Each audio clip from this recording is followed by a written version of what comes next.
Қайырлы күн баршаңызға. Бүгін мен сіздерге осындай жұп-жұмсақ әрі дәмді мини лепешкалардың, яғни күлше нандардың рецебімен бөлісемін. Өте жұмсақ әрі дәмі де ерекше болып шығады.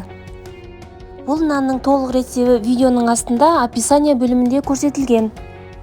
Достар, рецебін аса каналға тіркеліп, қоңыраушаны басып қой. Бұл нанды жасау үшін ең алдымен таза ыдысқа жылы сүтті құямыз.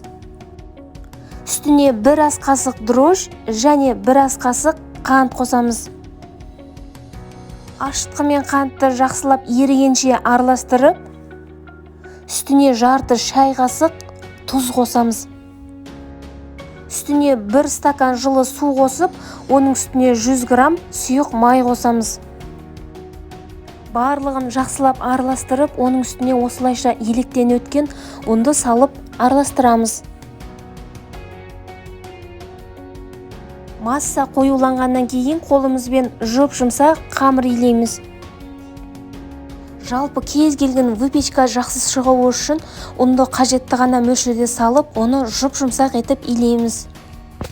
Қамырды жарты сағатқа жылы жерге қойып, көтерілгеннен кейін бірден осылайша алып, нанымызды бастаймыз. Осы рецеппен 10 күлше нан шығады.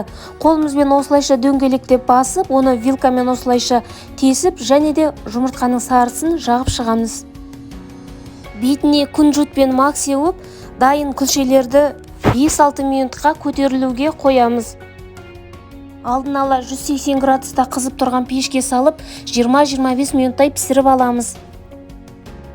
Иісі өте керемет және аз уақытта дайын болып күлшеміз піседі. Достар, рецебін аса каналға тіркеліп, қоңыраушаны басып, құрбыларыңмен бөлісуді ұмытпа.